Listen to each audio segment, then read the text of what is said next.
Bonjour tout le monde, bienvenue aux Capsules économiques. Mon nom est Valérie Bruno. Aujourd'hui, un sujet que j'aime, que j'aimerais vous aimer aussi. Parlons pouvoir d'achat. Donc, qu'est-ce qu'on peut acheter avec notre argent? Okay? Donc, je vais oser aujourd'hui quelques calculs, mais en utilisant des outils simples et pratiques. Okay? Donc, inquiétez-vous pas avec ça. Puis, nous allons terminer avec un cas d'hyperinflation, donc le Zimbabwe en 2009.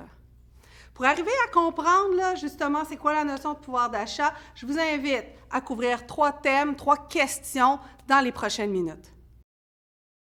Qui ne s'est jamais fait dire, dans mon temps, avec 5 $, je pouvais acheter plein de choses, alors qu'aujourd'hui, avec le même 5 $, j'achète rien. En regardant le prix dit nominal des produits, assurément, ça coûte plus cher d'une année à l'autre. C'est l'inflation. Mais nos salaires, eux aussi, devraient normalement augmenter. Donc, est-ce que je peux savoir si réellement mon pouvoir d'achat a augmenté à travers les années? Comment je fais pour trouver la réponse à cette question? Il y a des situations pour lesquelles les variations du pouvoir d'achat vont être sans équivoque. Par exemple, dans le cas d'une crise inflationniste majeure dans un pays, ce qu'on va appeler l'hyperinflation. Dans ce cas-là, le pouvoir d'achat sera en chute, assurément. Mais la question ici va être, qu'adviendra-t-il de la valeur de la monnaie? Ou même, qu'adviendra-t-il de la monnaie en soi? Okay? Donc, suivez-moi en seconde partie pour avoir réponse à ces 3 mises en situation.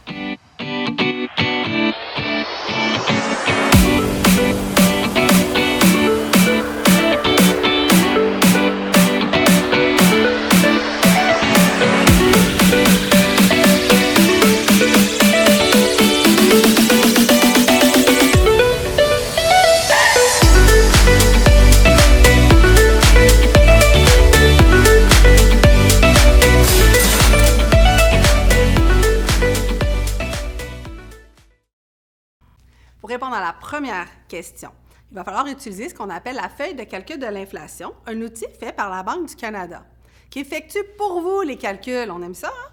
Alors, pour débuter, il va falloir choisir 2 périodes à comparer.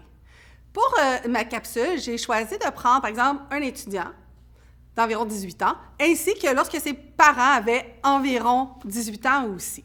Alors, on se dirige vers la feuille de calcul pour mieux la comprendre. Combien un étudiant aujourd'hui devrait avoir dans ses poches afin d'avoir exactement le même pouvoir d'achat, la même capacité d'acheter les biens et services?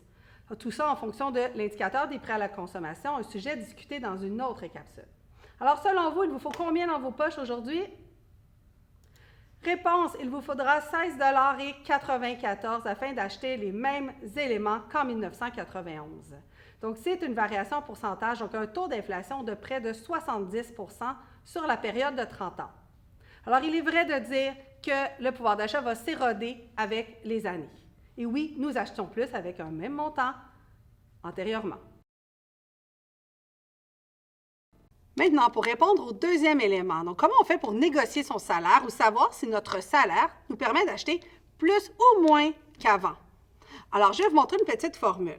Mais tout d'abord, il nous faut un référent. Je vais utiliser un salaire qui, normalement, doit être indexé à l'inflation, donc doit suivre l'inflation, qui est le salaire minimum au Québec. Allons voir justement s'il a suivi l'inflation dans les dernières années. Pour faire suite avec notre partie 1, je vais encore utiliser le principe des étudiants. Alors, prenons un étudiant aujourd'hui versus lorsque ses parents étaient étudiants. Selon vous, lequel des deux aura le plus grand pouvoir d'achat? Alors, pour ça, il nous faut différents indices. Alors, il nous faut les IPC.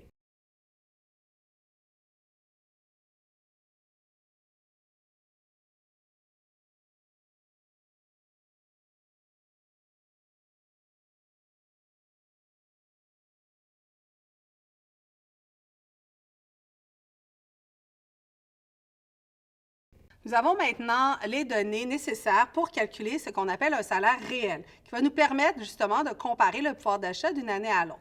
Alors, nous avons l'IPC de 82, donc sous la barrière des 100, donc un prix inférieur à l'année de référence qui était 2002 dans cet exercice, et l'IPC de 2021 à 138,9. Ces valeurs, je les ai trouvées où? Sur la feuille de calcul de l'inflation, celle que nous avons utilisée dans la partie 1. Donc, assez simple à trouver en quelques clics. Maintenant, les salaires. Il nous faut 2 salaires à comparer. Alors, en 1991, le salaire minimum est de 5,30 $. Il est, en 2021, de 13,10 $. Une hausse est attendue dans quelques jours à 13,50 $. Mais je vais utiliser cette valeur pour notre calcul. Alors, ce que je dois faire, c'est que je dois dire le 13,10 $, je vais le mettre en valeur réelle. Donc, je vais le mettre au prix, à la valeur du pouvoir d'achat de 1991. Alors, voici comment procéder. Alors, mon salaire réel va être égal au salaire courant, donc 13,10 $, que je vais multiplier par l'indicateur de prix initial, donc l'indice, initial. Et je vais diviser par l'indice de prix courant. En faisant cet exercice, nous allons trouver une valeur de 7,73 $. Ce chiffre-là n'aura jamais été un salaire versé à un individu ou à une individu. C'est la valeur réelle de 13,10 $. Donc, 13,10 $ remis en pouvoir d'achat de 1991 équivaut à pouvoir acheter pour 7,73 $.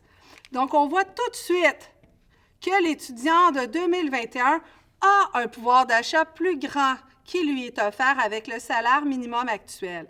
Maintenant, on va s'intéresser généralement à la valeur en pourcentage.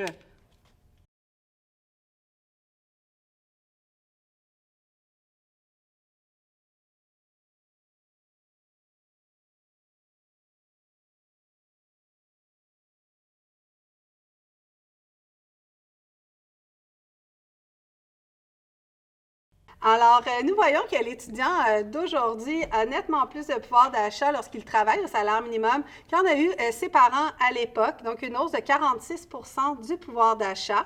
Donc, je rappelle simplement qu'il faut d'abord calculer le salaire réel. Donc, lorsqu'on veut négocier son salaire, il faut aller chercher les indicateurs de prix sur la période concernée. Puis, on rentre finalement dans la formule nos différentes valeurs pour trouver si mon pouvoir d'achat par la suite a haussé ou diminué sur la période. Donc, ici, c'est une hausse importante, mais ce n'est pas le cas pour l'ensemble de la société. Plusieurs emplois de la fonction publique présentement auront plutôt des taux négatifs de pouvoir d'achat sur la période.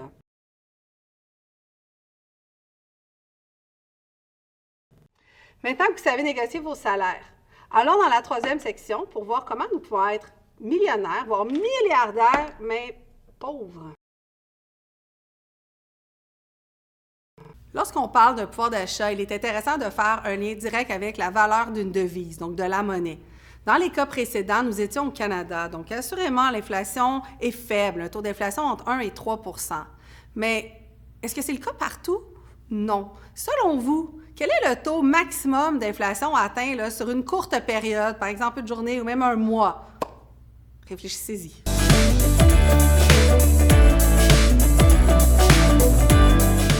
Alors, quelle est votre réponse? Bien, la mienne, c'est la Hongrie en 1946, un taux quotidien de 195 %. Dans les prochaines minutes, je vous parle du cas en 2008-2009 du Zimbabwe. Pour mieux comprendre l'inflation au Zimbabwe, il faut se mettre en contexte d'une crise économique, donc de plusieurs chocs économiques que vous voyez apparaître à mes côtés, qui ont forcé en quelque sorte le gouvernement à imprimer peut-être trop d'argent, ce qui a fait perdre la valeur à la monnaie, autrement dit, hausse de l'inflation. Assurément, ce qu'on vient de voir a eu des conséquences néfastes sur l'économie, plus précisément sur la variation des prix. Alors, les prix ont haussé de l'ordre de 98 % à un certain point, et ce, quotidiennement. Donc, autrement dit, les prix du matin au soir doublaient. Alors, les citoyens s'attendent toujours à des hausses de prix, vont demander des salaires plus élevés, les offreurs vont hausser les prix au cas où ça va leur coûter plus cher. Bref, une spirale inflationniste est partie. Le comportement des agents économiques va changer. Et surtout, les agents économiques vont perdre confiance en leur monnaie, donc à sa valeur. Donc, par exemple, si un item coûtait 1 $, monte à 10 $ à la fin de la matinée, puis à 100 $, alors ton billet ne te permettra pas de 1 $ d'acheter quoi que ce soit rendu à la fin de la journée. Alors, la Banque centrale, qu'est-ce qu'ils font dans les cas d'hyperinflation? Ils vont souvent rajouter des zéros sur les billets. Donc, le 1 va devenir un 10, un 100, etc. Le Zimbabwe, selon vous, c'est allé jusqu'à quelle valeur? Le plus haut billet?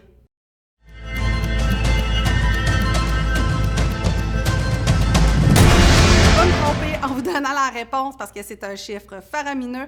Alors, le plus haut billet a été de 100 000 milliards de dollars du Zimbabwe. Donc, évidemment, on se rend compte qu'il n'y a aucun pouvoir d'achat associé à la monnaie. La monnaie ne permet plus d'acheter des biens et des services. Aussi, imaginez que vous travaillez comme caissier-caissière. Donner le change à quelqu'un, là, une couple de millions, une couple de milliards. Oh non!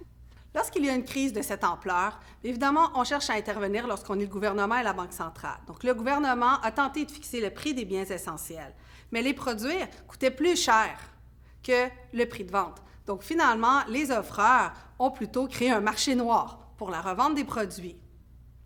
Maintenant, la Banque centrale, elle, de son côté, afin de redonner une confiance en la monnaie, a choisi de soustraire, donc d'enlever 12 zéros sur le billet pour retrouver des valeurs plus standards, comme des autres économies qui démontrent moins d'inflation sur les marchés internationaux.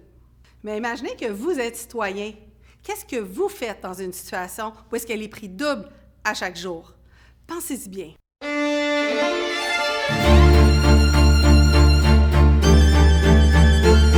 Alors, premièrement, vous pouvez aller dépenser l'argent lorsque vous l'obtenez presque immédiatement, avant que les prix montent, donc on consomme. Deuxième choix, vous pouvez aller trouver un endroit qui va vous échanger votre monnaie dans une devise plus stable, telle que le dollar américain ou le rand sud-africain.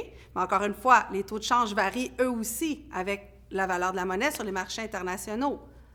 Et la solution ultime, qui est peut-être la plus utilisée dans une crise économique, les gens vont retourner aux échanges de type troc. Donc, où est-ce qu'on va échanger un bien pour un autre? Parce qu'au final, l'argent n'a plus juste aucune valeur. Pour conclure cette étude de cas, je vous présente quelques faits de cette crise économique et vous allez comprendre que l'hyperinflation, c'est à éviter.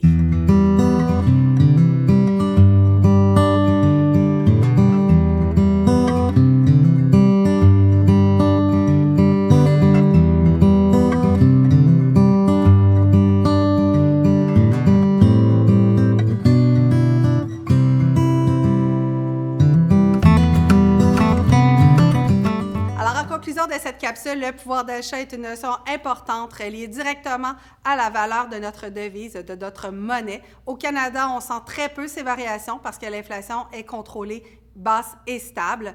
Maintenant, dans une prochaine capsule, nous irons voir, par contre, le Canada par rapport à la parité du pouvoir d'achat avec les autres pays. Comment on se positionne?